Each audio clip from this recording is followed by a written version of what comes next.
Hi, this is Daniel James. Welcome to another update to my Master's Final project, which I still need to name. Since the last update, where we added the objective system, we've added the ability generation system as well, and done a balance pass on that, and added character models, some basic walk animations, and done some stuff to kind of the lighting as well, and added a music system as well. So there's been a lot of change since the last one, but I had to do the interim presentation, so I didn't have time to update this. So here's the code for the generator ability. I was going to go through it all, but it's quite convoluted. So instead I'm going to go through it with a flow chart which I've made to make it a bit more digestible. That generate ability function is called onSpawn twice by the enemy and 5 times by the player to give the player 5 abilities, give the enemy 1 ability.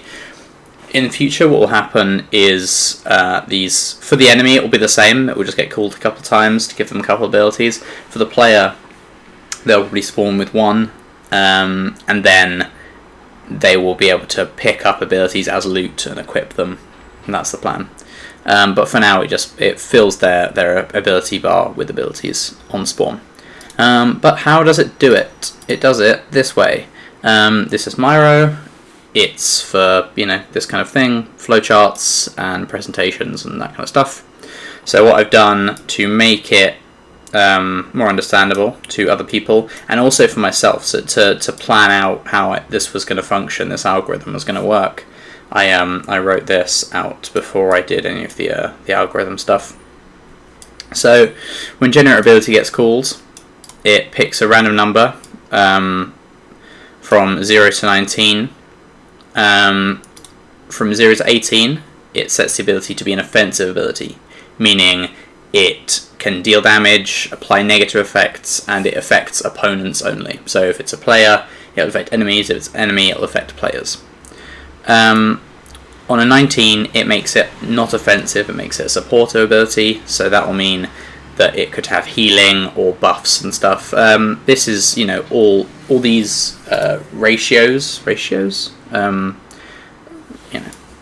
these chances are all up for change, will be continually changed and balanced. Originally it was 50-50, but that didn't work because then the chance if you ended up with too much healing was quite high. But yeah, so it could be offensive or supportive, but its chances are it's going to be offensive. So then it rolls a random number, either 1 or a 2. It was 0 to 3. Because we had our point and click and self-targeting abilities, but actually in practice, playing the game, those weren't feeling great. They felt quite unresponsive. If you ended up with a lot of self-targeted abilities, you felt quite useless. You wanted more. I always felt as though when I got a self-targeted ability, I wished I didn't. I wish I'd had a projectile or an AoE. And every time an enemy had a point and click, I wish they didn't have that. So these are things I might revisit. I haven't deleted the code, obviously, it's still in there. It's just I've got the random number, can't acquire them. They're still there though, they're still in the code. We can find it. Where are we? Yeah, so it's still there. It's just random range, 0, 1 inclusive, 3 exclusive, so it could be a 1 or a 2, meaning that you can't have a 0 or a 3, so it just can't turn up in the results. But the code's still there. But yeah, for now it just wasn't feeling super fun. Maybe once some combat animations go in, then the point and clicks would be more acceptable because you'd have more of a chance of seeing them coming, and maybe have stuff like the self-targeting not happen quite so often. I'll play around with it, but for now they're unavailable because they were just less enjoyable than the projectiles and ground targets, which actually I'm thinking of leaning into that. The game has a sci-fi setting, and so phone going off. So I'm considering leaning into the idea of everything being more projectile based, being more kind of gunplay based. It's still obviously an isometric action RPG, but rather than kind of focusing on the kind of point and click melee abilities, it might make sense in terms of what's feeling more enjoyable gameplay wise, and also in terms of what makes sense in universe, to focus more on the projectile based abilities instead, which also makes it a bit more unique, kind of takes it away from the traditional kind of generally melee focused combat of other similar games. So we'll wait and see, but for now, point and click and self-target's not available. If you do get a 1, it makes it a directional ability, and the entire directional ability is a projectile. It then rolls a 0 or a 1. On 0 it's not piercing, on 1 it is piercing, meaning it can pass through enemies and walls and stuff and hit multiple enemies. It then gives it a random speed from 10 to 100, and a random size from 0.1 to 2. 0.1 to 2 of its original size, basically. So you've got a nice bit of variation there.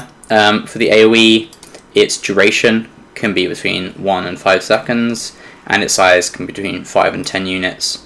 So yeah, you've got even just with that, you've got a good variety of different types of abilities going on.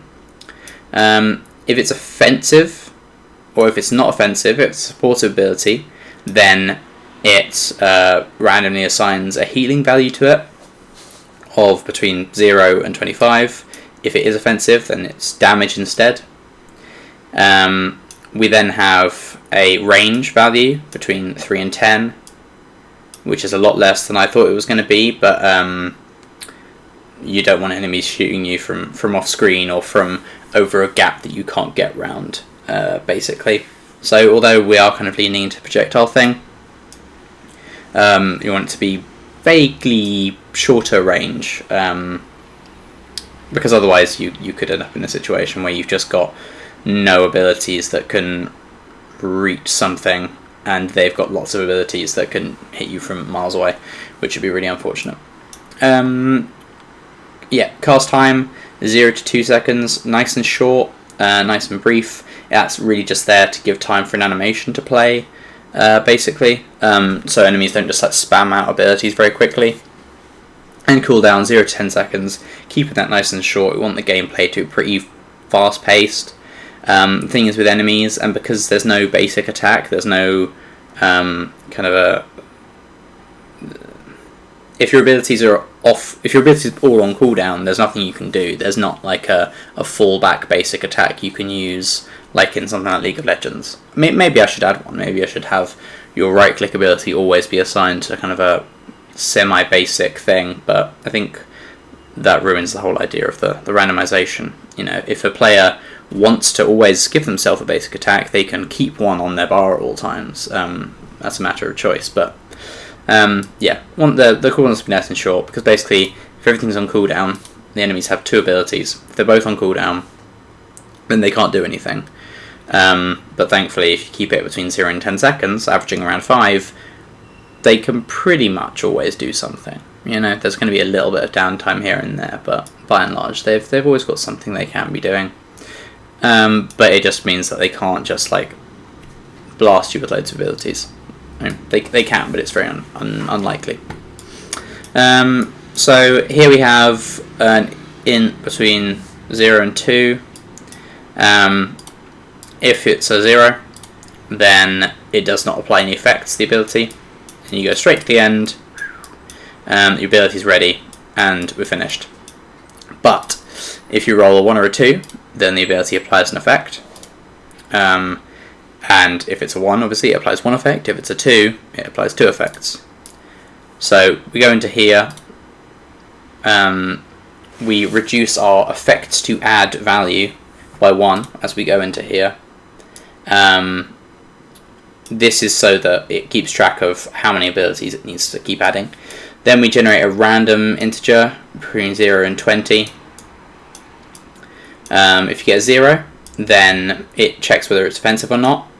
If it's supportive, it adds a heal over time between 10 and 25. If it's offensive, then it's a damage over time. And all the rest are changes to a statistic. So it's a percentage change to armor, percentage change to power, etc., etc., percentage change to each of the given stats between 10 and 25. If it's offensive, then it'll be a negative change. If it's supportive, then it'll be a positive change. And then we have the flat values instead. So it could be you could get a percentage armor change, or you could get a flat armor change. I'm considering removing the percentages because I've kind of balanced it so that enemies' stats to begin with are quite low, and the enemy's level is based on the player level, and the player levels up quite slowly. So it means that for a good portion of the game, a percentage decrease to an enemy stat is going to be kind of rubbish in comparison to a flat value. So I might just make it flat values, but we'll see. If you get a 19, it doesn't currently. It currently just gives you stun, but I'm going to implement unstoppable, which will mean that you're immune to stuns, which will mean that a supportive ability getting a 19 will give you unstoppable. We'll give whoever it hits unstoppable, but right now it's just an offensive value applies a stun, whereas if it's supportive, it then doesn't do anything. But what we have is we check the effects to add. Really, this should be over here. So we check how many effects are left to add. If there's if there's none left because we rolled a 1, then we go this way. But if there's 1 left because we rolled a 2, then we repeat and add a second effect. If the effect to add is already added, as I've said here, then it will try it again. So before applying an effect to the ability, it will check if it's already got it. And if it does, then it will just generate a random number and keep doing that until it's got the right amount of effects. So no matter what, if you roll, 2 effects, it will give you 2 effects. It won't double up or not give you 1 because it can't, because it's rolled a stun on a supportive ability or something. It can't happen. But yeah, once you've had the effects applied, then it generates a duration between 1 and 10 seconds. If you have rolled a stun, you have a massive nerf to the duration. This was a problem when I first implemented it, that basically stuns became incredibly overpowered, because obviously having a power buff or something be 10 seconds long is no problem. Having a 10-second stun on an ability is ridiculous. It makes the game no fun to play if you encounter it, and super easy if you've got it. So yeah, it nerfs the duration way down. So the max stun you can have is 2.5 seconds, which is still pretty brutal in play, but it's manageable, and that's the highest possible roll. Right, then we roll 0 to 1. And it gives on a 0, then the effect doesn't stack. On a 1 it does stack, meaning you can apply it multiple times if the ability comes off cooldown before the duration runs out. There's some balancing to do with that, because obviously getting stacking when your cooldown is longer than duration makes it useless. But we'll see how we go. And also you can't get stacking with... Oh no, you can get stacking with a stun. I'm not sure. But these things are kind of... They're in progress. They're being worked out through play. And there's kind of how the algorithm works. I think it's easier to explain it that way, even though I have rambled on for ages. So I think I'm just going to hop into game and show you it in action, rather than go through more rambliness. Yeah. So I'll maximize it here. we have a new player character. He's a little robot. He's been shaded blue to differentiate him from the enemies. He's got a little run animation, the speed of which scales with his movement speed. So that's kind of fun. As you slow down, he slows down, and he zooms around like that. There's been some changes to the lighting. I've changed the textures a little bit on the terrain and how the lighting works, and put a reflection thing in and all that kind of stuff. And if you listen carefully, you can hear some quite quiet music going on, hopefully. Right now it's just a random music pack, which I've pitched way down to give it kind of a more ominous, unsettling feel. But yeah, and how that works is I've got a music player script here which I've written, which basically just has a bunch of music, and then when a song finishes, it just picks a new song, basically. Simple as that. And we've pitched it way down to make it sound a little bit more ominous. And that's kind of just how the sound's working at the moment. I'm also done a similar thing for a walking sound for footsteps, but I haven't quite finished that. But yeah, so here we have our abilities. Ability 0, it's a projectile.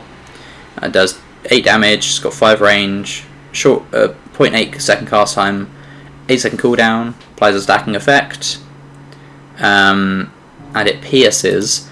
Some of the effects, I've not put some of the effects into the tooltip kind of generator thing yet, so I'm going to say, let me find what the effect actually does. It's a flat AoE mod, so it reduces the size of enemy AoEs. So it's quite nice. What else have we got? I'll show you how that goes. And yeah, I've put some little textures on the AoEs, which on the projectiles and the AoEs weren't there before. So we've got an AoE, which is an armor mod as well, so it reduces enemy armor, and it's a stacking effect, so that's quite nice. We've got a projectile here. Fire that off. I think I'm going to change the projectiles to make them smaller, but because this character is a lot smaller than our placeholder, or I'll make the character bigger. Who knows? So we've got projectile, direction, damage, range. It's got cast time, stacking effect again. Not sure what the effect is, but we'll find out when we shoot something with it. Here we've got another projectile. This one doesn't seem to apply an effect, it's just a big blaster. So we've got a bit of a collision issue with that one there. I think it's colliding with the new model for some reason. And then we have another AoE which applies a stacking effect as well. So we've got a few abilities. Let's get into combat. So here's an enemy coming near me. Drop that AoE on them. This music is a little somber for my taste, as I said, it's just kind of placeholder to demonstrate the system. We want something a little bit more kind of synthy and technological. But I think you'll agree that the visuals have improved a good amount, despite having only kind of done a single little visual pass. But the fact that we've got characters able to traverse the level, the environment's looking a lot nicer, a lot more distinct, and now we've got enemies spawning. This is the major thing, which I don't think I really went through previously, is that we now have enemies spawning with abilities. I think before I was just showing static enemies with their aggro range turned off, but look, we've got fully functioning combat, which I think is pretty cool. Now it's not super action packed at the moment. Motorbike outside, sorry about that. Now let me just find, there's the boss, as you can see by his largeness. I've also balanced the enemies to make them a lot weaker than the player. They were all running on the same system, where everyone had the same starting stats, but that was That was my my inner Dark Souls fan speaking, and it was a bit oppressive. So instead, the enemies start with like 25 health, whereas the player has like 500, which means that, you know, even if you get bad rolls and you don't play well, you can at least play through a few rounds. So right, let's find our way out of here. We've completed the level, as you can see. So now we can leave and go into the next one. And there you have it. So there's a little demo of how it's going at the moment with the ability generation system, which, as you can see, generates a bunch of fully functional, cool abilities for all the characters and makes this a fully playable game.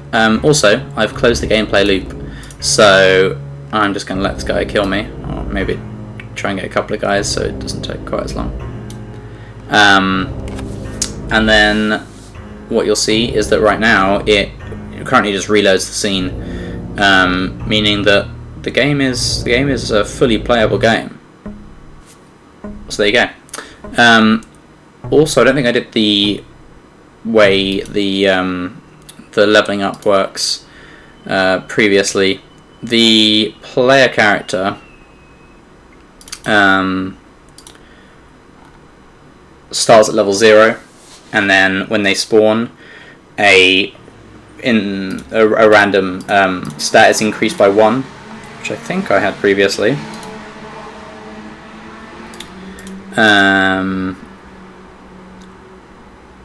Yeah, XP and leveling. So I think maybe before it was increasing a random stat, or all the stats. Right now it increases a random stat, and the enemies are, when they spawn, they are increased to whatever level you have.